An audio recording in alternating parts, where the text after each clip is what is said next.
Welcome guys, आपका स्वागत है ड्रीम हाई एकेडमी में। आज का topic important dates of Jammu and Kashmir, इस पे हम बात करेंगे।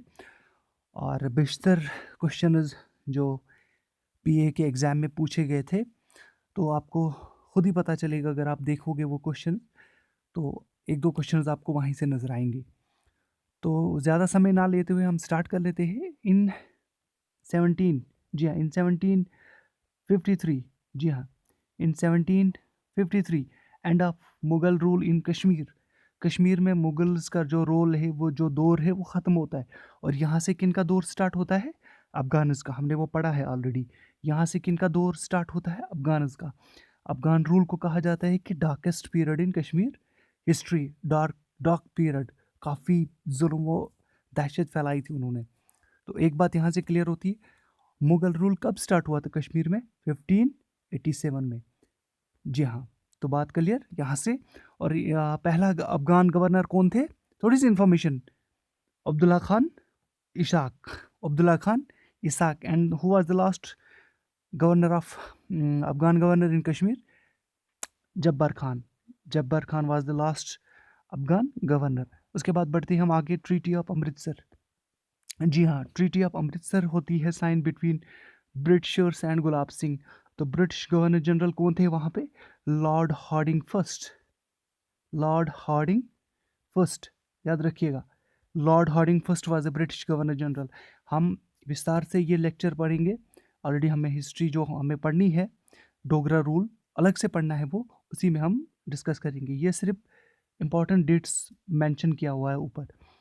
इन 1881 इन 1881 modern education started in Kashmir. Kashmir में क्या खास बात होती है? मॉडर्न एजुकेशन कब स्टार्ट होती है? 1881। आपने देखा होगा बिस्को स्कूल। उसको जब भी आप लाल चौक से गुजरते हो, तो उसका जो है इस्टेब्लिश कब हुआ है, उस बोर्ड की तरफ ज़रूर देख लेना। तो आपको फिर अंदाज़ा होगा कि कश्मीर में मॉडर्न एजुकेशन कब से स्टार्ट हुई थी। तो आपको खुद पता चलेगा। जी हाँ, आपको खुद पता चलेगा। तो यहाँ पे लेकिन इतना इम्पॉर्टेंट है, in 1881 as per dates, as per books, in 1881 modern education started in Kashmir.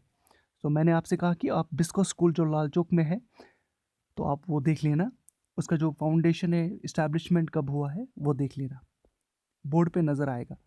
आगे बढ़ते हैं हम। जब भी आप लाल चौक जाओगे, ये ऐसा नहीं है कि मैं अभी आपको कह रहा हूँ कि लाल चौक आप जाओ। ज़्यादातर जो कश्मीर से बच्चे हैं वो जा सकते हैं, जम्मू के बच्चे तो आ नहीं सकते हैं। उसमें क्लियरली लिखा हुआ है कि कब यहाँ पे इस्टेब्लिश ये स्कूल हुआ है। बिस्को स्कूल काफ़ी पुराना स्कूल है। In 1885 Maharaja Pratap became the Maharaja of Kashmir. जी हाँ, Pratap Singh became the Maharaja of Kashmir. जी हाँ, प्रताप सिंह बने महाराजा ऑफ कश्मीर इन 1885। उससे उन्होंने किसको सक्सीड किया? महाराजा रणबीर सिंह को। चलिए आगे। In 1920 begar was completely abolished. What is begar? In 1920 begar was completely abolished. सम कहीं कहीं पे ये ऐसे भी लिखा जा सकता है, BEGGAR। इट्स नॉट बेगर, वो भीख मांगना नहीं है ये है बेगर, एक फोर्स्ड लेबर। ये फोर्स्ड लेबर क्या होता है? फोर्स्ड लेबर क्या होता है? ये दो तरह के फोर्स्ड लेबर्स होते हैं। एक तरह से क्या होता है कि कोई पावरफुल जो है वो अपने बच्चों को, सॉरी, अपने जो जितने भी उसको चाहिए लेबर्स, उनको लेता था और उनको पे नहीं करता था। एक ये। और दूसरा था फोर्स्ड लेबर। लेबर्स को कम पे किया जाता था, बहुत कम पे किया जाता था। दो चीज़ें बेगर से क्या निकलती है? दो चीज़ें, एक तो अनपेड लेबर, कुछ भी नहीं देना पैसा। दूसरा लेस पेड। ठीक है, इसी को कहा जाता है बेगर, फोर्स्ड लेबर। आगे बढ़ते हैं। इन 1922 बानिहाल काट road connects Jammu and Kashmir, which connects Jammu and Kashmir was thrown open to for traffic, was thrown open for traffic। आगे बढ़ते हैं और पढ़ लेते हैं। इन 1928 J&K High Court was established। When was J&K High Court established? Question can be asked। In 1928 J&K High Court was established। Then another question, in 1938 exactly, after 10 years, इसीलिए मैंने यहाँ पे ये लेके आया हूँ। JK Bank was established, okay? JK Bank was established in 19 JK Bank was established in 38. JK Bank was established in 1938, and 1928 J&K High Court was established. Muslim Conference was established, launched in 1932, and in 1939 देखिए पहले मुस्लिम conference बनी मुस्लिम conference कब बनी 1932, और ये all India Muslim conference थी। All J and K all J and K Muslim conference थी, in 1932 में बनी, और 1939 में Muslim conference became national conference, NC, यानी मुस्लिम कॉन्फ्रेंस का नाम चेंज हो गया 1939 में, किसमें? एनसी में। जे.एंड.के जमात इस्लामी फाउंडेड, जी हाँ, जे.एंड.के जमात इस्लामी फाउंडेड, ये कब बनी थी? ये 1939 में बनी थी। ओके, आगे बढ़ते हैं। In 1946, NC National Conference launched Quit Kashmir Movement. Quit Kashmir movement, उसके सरबराह कौन थे? शेख अब्दुल्ला। उन्होंने क्या लॉन्च किया? Quit Kashmir movement. इतना सा पढ़ना इंपॉर्टेंट है। और ये उससे पहले एक क्विट इंडिया मूवमेंट चला था, जिसको महात्मा गांधी ने कहा था कि हमें अंग्रेज़ों को कहा था हमारा देश छोड़ो, और कहा था ये डू और डाई, करो या मरो। उसका नारा था do or die. Who gave the slogan do or die? Mahatma Gandhi. जब when he launched Quit India movement in 1942।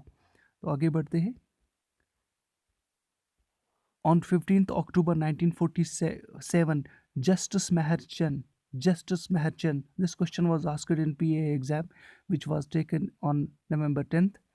ये क्वेश्चन पूछा गया था PA एग्ज़ाम में, जो हुआ था इस साल 2020 में हुआ था। तो ये पूछा गया था कि फर्स्ट प्राइम मिनिस्टर कौन थे जम्मू कश्मीर के? Meherchand. Remember it, Justice Meherchand sworn is as a first PM of Jammu and Kashmir. Meherchand, first PM of Jammu and Kashmir. Let's move forward. On 22nd October 1947, armed tribesmen entered into Kashmir with the support of Pakistan. याद रखिएगा, on 22nd October 1947, armed tribesmen entered into Kashmir with the support of Pakistan. ये चीज़ें क्यों important है? जम्मू कश्मीर एक princely state थी, ठीक है। जब इंडिपेंडेंस एक्ट हुआ 1947, तो हर प्रिंसली स्टेट्स के पास एक हक था कि वो उसको डिसाइड करना था, चाहे वो पाकिस्तान की तरफ जाना चाहे वो इंडिया की तरफ जाना चाहे। तो वो अभी इन्फोर्स ही था। तो यहाँ से क्या हुआ? 22nd October 1947, armed tribesmen entered into Kashmir with the support of Pakistan. यानी पाकिस्तान के सपोर्ट से आर्मड ट्राइबसमैन यहाँ पे घुसे। On 26th October 1947, instrument of accession to India was signed by महाराजा हरी सिंह।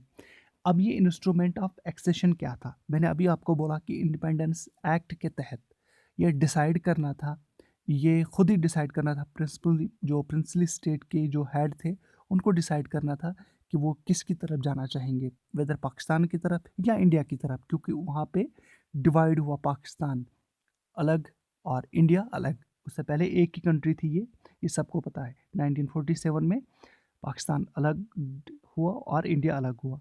और कुछ प्रिंसली स्टेट्स थी, कहा जाता है 550 से ज़्यादा प्रिंसली स्टेट्स थी। तो इसमें क्या था कि उनका खुद चॉइस करना था कि आपको कहाँ जाना है। लेकिन 26 अक्टूबर 1947 में instrument of accession to India was signed by Maharaja Hari Singh. Who signed the instrument of accession with India? Maharaja Hari Singh signed the instrument of accession with India. He appointed, who appointed? Maharaja Hari Singh appointed Sheikh Abdullah as the head of emergency administration on 30th October. ठीक है। अब ये 30th अक्टूबर 1947 में उन्होंने क्या किया? शेख अब्दुल्ला को appoint किया इमरजेंसी एडमिनिस्ट्रेशन का head of emergency administration. Maharaja Hari Singh appointed Sheikh Abdullah as the head of emergency administration on 30th October 1947। 1947 की बात हो रही है। सीरीज ऑफ जो इवेंट्स है उनकी बात कर रहे हैं हम लोग। On 5th March 1948, Maharaja Hari Singh announced interim government with Sheikh Abdullah as prime minister। ठीक है, पहली interim government कब बनी? 1948 में महाराजा हरी सिंह ने अनाउंस किया interim government with Sheikh Abdullah as prime minister। That means Sheikh Abdullah prime minister कब बने? 1948 में। और पहला प्राइम मिनिस्टर कौन था? अभी पढ़ा हमने, justice Meharchand. Okay, now on 1st July 1948, radio Kashmir was inaugurated। 1948 में 1 जुलाई को रेडियो कश्मीर इनाग्रेट किया गया। ठीक है, आगे बढ़ते हैं। ऑन 5th में, ठीक है, ये 5 मार्च 1948 था। On 5 May 1952 first regular budget presented to constitution cum legislative assembly. पहला, जी हाँ, पहला कश्मीर में रेगुलर बजट पेश किया गया। याद रखिएगा। On 5 May 1952 first regular budget presented to constitution cum legislative assembly. किस में किया गया था? कॉन्स्टिट्यूशन कम लेजिस्लेटिव असेंबली में। ये कब किया था? Important date 1952 on 5 May. Then another step on 13 July 1950। जी हाँ, 13 July 1950 revolutionary land reforms adopted. अब लैंड रिफॉर्म्स क्यों हुए, ये बहुत इंपॉर्टेंट जानना है।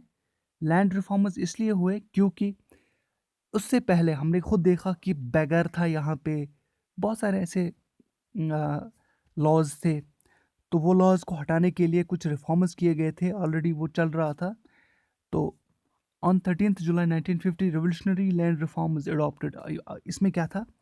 प्रॉपर्टी ऑफ लैंड लॉर्ड्स, जो प्रॉपर्टी थी ना लैंड लॉर्ड्स की, जो जागीरदाना ना यहाँ पे जागीर थे, बड़े बड़े जिनके पास 200, 500, 1000, 2000 बड़े बड़े लैंड्स थे, कनाल्स ऑफ लैंड था, एकर्स ऑफ लैंड थे। उनको क्या किया? इन लैंड रिफॉर्म्स की वजह से on 13 July 1950 revolutionary land reforms adopted. उस प्रॉपर्टी ऑफ लैंड जो लैंड लॉर्ड्स का था वो ट्रांसफ़र किसको किया? टिलर्स को, यानी पीजेंट्स को ट्रांसफ़र टू टिलर्स, जो ज़मीन को खुद, यानी जो खेती बाड़ी करते थे, फार्मर्स को, जिनकी असली वो ज़मीन हुआ करती थी, या ये माना जा सकता है कि जिनकी अपनी ये ज़मीन हुआ करती थी। तो एक ये स्टेप था रिवोल्यूशनरी, इसीलिए से कहा जाता है। उसके बाद very very important has been asked in many exams this question in 1952 November 17 1952 Karan Singh took over as Sadar Riyasat. What do you mean by Sadar Riyasat? Governor. जी हाँ, पहले गवर्नर, मैंने अपने लेक्चर्स में ऑलरेडी बताया है कि पहले गवर्नर जम्मू कश्मीर के कौन थे? करण सिंह। जी हाँ, उसे सदर रियासत भी कहा जाता है। ठीक है, यहाँ पे सदर रियासत उर्दू में लफ्ज़ जो है इस्तेमाल किया जाता है, सदर रियासत किसको? गवर्नर को। और पहले गवर्नर कौन थे जम्मू कश्मीर के? डॉक्टर करण सिंह। ठीक है, first governor of Kashmir was Karan Singh. सदर रियासत इन 1952 में वो बने, नवंबर 17 को।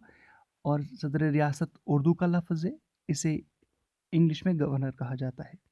तो ये रही यहाँ की बात। और present governor of, lieutenant governor of JKUT कौन है? आप कमेंट कर सकते हो इसको नीचे कमेंट बॉक्स में। आप खुद लिखिएगा कि प्रेजेंट इस वक्त के यूटी के लेफ्टिनेंट गवर्नर कौन से हैं। Thank you.